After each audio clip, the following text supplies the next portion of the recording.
ஐயா, ஐயா, யார் இது? ஐயா நான் தான் ஐயா, இந்த தெற்கு தூர அன்பக்கா. வாங்கக்கா வாங்க. சோத்துறேன் ஐயா. சோத்திரமா, சொல்லுங்க என்ன விஷயம்? ஐயா எனக்கு இருக்குது ஒரே ஒரு பையன் தான் ஐயா. அப்படியாக்கா சொல்லுங்க. நான் இந்த ஊருக்கு புதுசு இல்ல, அதனால எனக்கு யார பத்தியும் தெரியாது, யார் வீட்டுல எத்தனை பேர் இருக்காங்கன்னு. சொல்லுங்க அக்கா, உங்களுக்கு ஒரு பையனா? ஆமா ஐயா, ஒரே ஒரு பையன் தான். சொல்லு பேச்சே கேட்க மாட்டேக்கான். வயசு ஒரு 23 வயசு தான் அவனுக்கு ஆகுது. ஆனா சொல்லு பேச்சே கேட்க மாட்டேக்கான். எப்பவும் இந்த பயல்கள் கூட சேர்ந்து தண்ணி அடிச்சுக்கிட்டு சிகரெட் அடிச்சுக்கிட்டு தான் இருக்கான். கேட்டா என்னையும் எதிர்த்து பேசிட்டான். ஐயோ அப்படியாக்கா? ஆமா ஐயா, அது மட்டுமா இப்ப பார்த்தாலும் வீட்டுல வள்ளு வள்ளுன்னு விழுதான். இந்த வயசான அம்மா கிட்ட கொஞ்சம் பாசமா இருப்போமேன்ட்டு அவனுக்கு கிடையாது. எப்பவும் எரிச்சல் படுதான், எப்பவும் கோவப்படுதான். அந்த போனே நோண்டிட்டு இருக்கான். அதை விட்டா சாயங்காலம் ஆனா வெளியில போயிருதான். அவனை திருத்தணுங்க பேர்ல நான் ரொம்ப கோவப்படுத மாதிரி எனக்கு தோணுது பாத்துக்கிடுங்க. ஆனா எப்படினாலும் நம்ம செத்து போனதுக்கு அப்புறம் பரலோகத்துல கணக்கு கொடுக்கணுமா கடவுள்கிட்ட. அதனாலதான் அவனை எப்படியாவது திருத்திடலாம்னு நினைச்சிட்டு இருக்கேன். சரிக்கா, ஜோம் பண்ணிருவோம். சரி, உங்க பையனு எங்க? உங்க பேரை கேட்டாலே அவன் ஓடிடுதான் ஐயா. நான் என்ன அவனை அடிக்க வாக்க போறேன்? கூப்பிட்டு பாருங்க இன்னொரு டைம். 2 வாரமா அவனை கூட்டிட்டு இருக்கேன் ஐயா. ஒரு நாள் வந்து எட்டி பார்க்க மாட்டேக்கான். ஜெபம்னு சொன்னாலே தலை தெறிக்க ஓடுதான். கோயில் சொன்னா திரும்பி பார்க்காம ஓடுதான். அப்போ உங்க பையனுக்காண்டி ரொம்பலாம் ஜெபம் பண்ண வேண்டியிருக்கும் போல இருக்கு. ஆமா ஐயா, அதான் சொல்லிட்டு போலான்ட்டு வந்தேன். நீங்க இந்த 12 மணி நேரம் ஜெபம், சங்கிலி தொடர் ஜெபம், அந்த ஜெபம் இந்த ஜெபம் வைக்கல. ஒரு நாள் என் பையனுக்காண்டி நீங்க ஜெபம் பண்ணிருங்க ஐயா. அந்த பையன் திருந்தினாலும் எனக்கு போதும். அப்படியாக்கா? சரிக்கா, ஜெபம் பண்ணிருவோம். அப்போ இந்த வாரம் சனிக்கிழமை ஜெபம் பண்ணிருவோம். ரொம்ப நன்றி ஐயா. அவன் மனம் திரும்பினாலே எனக்கு போதும். இந்த குடியையும் விட்டுக்கிட்டு இந்த சிகரெட்டையும் விட்டுக்கிட்டு கொஞ்சம் நல்ல பையனா இருந்தா போதும். இருக்கிறது ஒரே ஒரு பையன் பத்தியல, அதனாலதான். சரிக்கா, நீங்க கவலைப்படாம போங்க. இந்த சனிக்கிழமை ஜெபம் பண்ணிருவோம். சரியா, வாரேன்யா. சரிக்கா. திருச்சபை மக்கள் அனைவருக்கும் ஒரு அறிவிப்பு. இன்னைக்கு நம்ம ஒருத்தங்க குடிப்பழக்கத்திலிருந்தும் புகைப்பிடித்தல் பழக்கத்திலிருந்தும் விடுபடுறதுக்காக ஜெபம் பண்ண போறோம். யாருக்குன்னு கேட்டீங்கன்னா, நமது தெற்கு தெருவில் அன்பக்கா இருக்காங்கல்ல, அவங்களோட மகனுக்கு. நமது சபையை சேர்ந்த அனைவரையும் ஜெபிக்க வரும்படி தாழ்மையுடன் கேட்டுக்கொள்ளப்படுகிறோம். தயவு செய்து 5 நிமிடத்திற்குள் வர வேண்டும். நம்ம இசப்பா சொல்லியிருக்காங்க, மனம் திரும்புகிற ஒரே ஒரு பாவிக்காக கூட பரலோக ராஜ்யத்துல ரொம்ப சந்தோஷமா இருப்பாங்களாம். அதனால நம்ம அன்பக்கா அவர்களின் மகனுக்காக ஜெபிக்க வரும்படி சபை மக்கள் அனைவரையும் தாழ்மையுடன் கேட்டுக்கொள்ளப்படுகிறோம். அனைவரும் கண்களை மூடுவோம். நமது சபையை சார்ந்த அன்பக்கா அவர்களின் மகனுக்காக ஜெபிக்கவும், அவர்கள் குடிப்பழக்கத்திலிருந்தும் புகையிலை பழக்கத்திலிருந்தும் விடுபடுவதற்காக ஜெபிக்கவும் யாராவது ஒருவர் ஜெபிக்கும்படி தாழ்மையுடன் கேட்டுக்கொள்கிறேன்.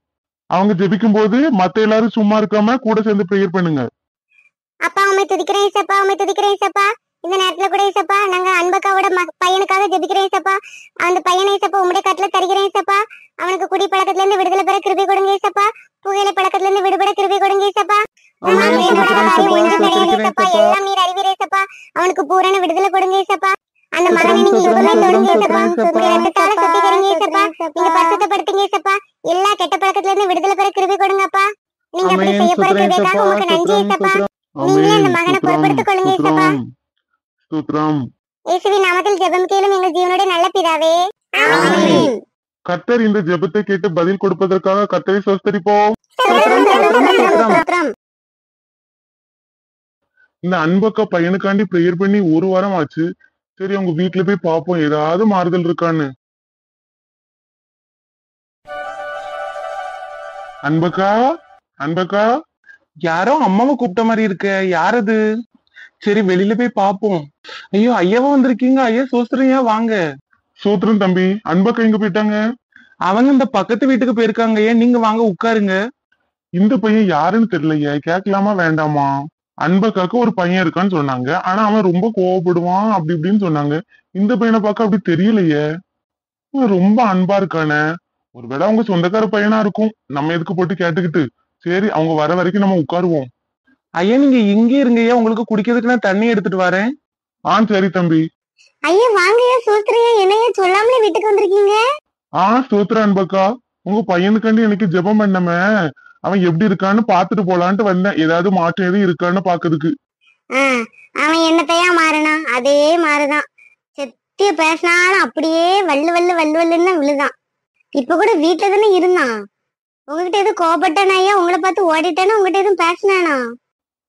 வீட்டுல இருந்த பையனா உங்க பையன்? அதுவும் உங்க பையன் அன்பக்கா?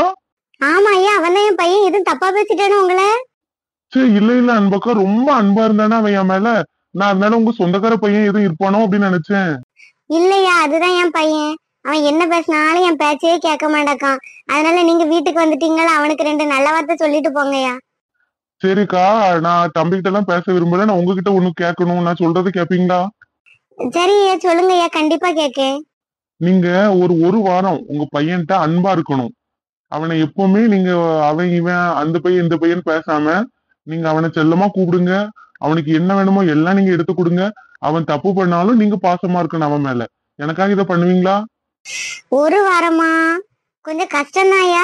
சரி, நீங்க சொல்லிட்டீங்கல்ல, நான் பண்ணுவேன் கண்டிப்பா. சரி அன்பக்கா, 1 வாரத்துக்கு அப்புறம் நான் உங்களை வந்து பாக்கேன். சரியா சரியா. நெட்டவெளி, அங்க பாரு, நம்ம அன்பக்கா பையனுக்காண்டி எனக்கு பிரேயர் பண்ண சர்ச்சுக்கு ஃபர்ஸ்ட் ஆளா வந்துட்டான் பாரு. ஆமாக்கோ, நானும் வந்ததுல இருந்து அவனைதான் பாத்துட்டே இருக்கேன். பரவாயில்ல, நம்ம பிரேயர் பண்ணது வீண் போகல.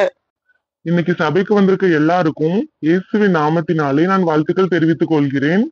இன்னைக்கு எனக்கு ரொம்ப ஆச்சரியமான விஷயம் என்னன்னா, நம்ம போன வாரம் நம்ம அன்பக்காவோட பையனுக்காக பிரேயர் பண்ணணும். பாருங்க ஏசப்பாவோட அதிசயத்தை. அந்த பையனுக்கு சர்ச்சுக்கு ஃபர்ஸ்ட் ஆளா வந்துட்டான். ஏசப்பாக்கு எல்லாரும் நன்றி சொல்லுங்க. நன்றி ஏசப்பா. சரி, நம்ம இப்போ தம்பி தம்பி அவர்கள், அதாவது அன்பக்காவோட பையனை முன்னாடி அழைக்கலாம். எப்படி அவங்க மனம் திரும்பினாங்க, இவ்வளவு நாள் சர்ச்சுக்கு வராதவங்க எப்படி வந்தாங்கங்கிற நம்ம சாட்சியை நம்ம கேட்கலாம். தம்பி வாங்க தம்பி. ஸ்தோத்திரம் ஐயா. ஸ்தோத்திரம் தம்பி. இவ்வளவு நாள் நீங்க சர்ச்சுக்கு வரல, இன்னைக்கு எப்படி உங்களுக்கு ஒரு மனமாறுதல் வந்துச்சு? ஏசப்பா எப்படி உங்க மனசுல உணர்த்தினாங்க சர்ச்சுக்கு போகணும்னு?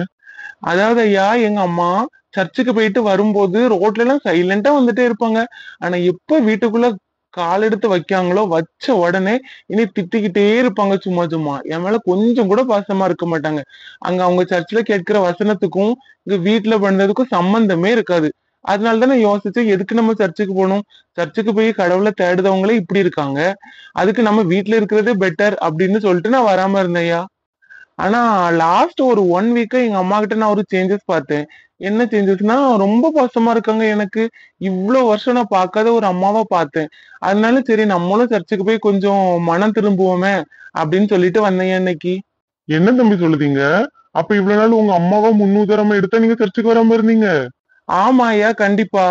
சர்ச்சுக்கு வந்து கடவுளை தேடுதவங்க அவங்க ஆவிக்குரிய வாழ்க்கையிலும் கரெக்டா இருந்தாதுன்னா அதை பார்த்து மத்தவங்க வருவாங்க. அவங்களே ஆவிக்குரிய வாழ்க்கையில கரெக்டா இல்லாத போது மத்தவங்களுக்கு எப்படி தோணும் பிரேயர் பண்றதுக்கு? அதுவும் சரிதான் தம்பி. சபை மக்களே எல்லாரும் கவனமா கேளுங்க. நம்ம மத்தவங்கள மனம் திரும்புங்க மனம் திரும்புங்கன்னு சொல்லி சொல்லி நம்ம கிட்ட இருக்கிற பாவத்தை நம்ம அறிக்கையிடாம அப்படியே நம்ம வாழ்ந்துட்டு இருக்கோம். பைபிள்ல ஒரு வசனம் கூட இருக்குது. உன் கண்ணில் உள்ள உத்திரத்தை பாராமல் உன் சகோதரன் கண்ணில் உள்ள உத்திரத்தை பார்க்கிறது என்ன அப்படின்னு. நம்ம கிட்ட 1000 தப்பு இருக்கும். ஆனா நம்ம மத்தவங்க மேல இருக்க தப்பையே பார்ப்போம். அவங்க மேல என்ன தப்பு கண்டுபிடிக்கலாம், எப்படி அவங்கள திருத்தலாம் அப்படின்னு. ஆனா நம்ம திருந்தவே மாட்டோம். நான் அன்புக்காவ மட்டும் சொல்லல, நம்மளையும் நான் சொல்லுதேன், என்ன கூட சொல்லுதேன். நம்ம நம்ம மேல இருக்கிற தப்ப பார்க்காம மத்தவங்க தான் திருந்தணும், அவங்க அப்படி இருக்கணும் இப்படி இருக்கணும்னு நம்ம எதிர்பார்த்துட்டு இருக்கோம். ஏசப்பாவும் அவங்க வாழ்ந்த டைம்ல சீசர்கள் கிட்டையும் அவங்க கூட இருந்த ஒவ்வொரு ஜனங்கள் கிட்டையும் அவ்வளவு அன்பா இருந்தாங்க. அவங்களுக்கு தெரியும், ஏசப்பாக்கு தெரியும் நமக்கு ஆப்போசிட்ல இருக்கவங்க தப்பு பண்ணுதாங்க அப்படின்னு. ஆனா அந்த தப்பு திருத்தணும்னு சொல்லிட்டு அவங்க மேல ஏசப்பா எரிஞ்சு விழல. அவங்களுக்காக பிரேயர் தான் பண்ணினாங்க, அழுது பிரேயர் பண்ணினாங்க. நம்ம அந்த விஷயத்துலதான் தப்பு பண்றோம். நம்மளும் இப்ப நமக்கு ஒருத்தவங்க தப்பு பண்றாங்கன்னு தெரிஞ்சுச்சுன்னா அவங்களுக்காக நம்ம பிரேயர் பண்ணணுமே, அவங்க கிட்ட அன்பா இருக்கணுமே தவிர அவங்கள அப்படி பண்ணி இப்படி பண்ணின்னு சொல்லிட்டு நம்ம ஆர்டர் பண்ணணும்னா அவங்க நம்ம நம்ம ஆவிக்குரிய வாழ்க்கையை பார்த்து அவங்க திருந்தவே மாட்டாங்க. அதனால சபை மக்கள், நீங்களும் நம்ம அன்பக்கா இருக்கிற மாதிரி இருக்காம, இப்ப உங்க கணவரோ உங்க பிள்ளையோ யாரோ ஒருத்தங்க உங்க மாமனார் மாமியாரோ ரட்சிக்கப்படாம இருக்காங்கன்னா அவங்க கிட்ட நீங்க அன்பா இருங்க. நீங்க முன் உதாரணமா இருந்தீங்கன்னா கண்டிப்பா அவங்க உங்களும் முன் உதாரணமா எடுத்து நீங்க வணங்குற இயேசப்பாவை பின்பற்றுவாங்க அவங்களும். நீங்க அவங்கள சர்ச்சுக்கு கூப்பிடணும்னு அவசியமே இல்லை. நம்ம தம்பி வந்த மாதிரி அவங்களும் ஆட்டோமேட்டிக்காவே முன்னாடி வந்துருவாங்க. அதனால யாரையும் திருத்தணும்னு பண்ணாதங்க, நீங்க முதல்ல திருந்தி வாழுங்க. சரி சபை மக்களே, நீங்களும் இயேசப்பா மாதிரி இனிமே அன்பா இருப்பீங்களா மற்றவங்க கிட்ட? கர்த்தராகிய இயேசு கிறிஸ்துவின் நாமத்தினாலே ஆமென்.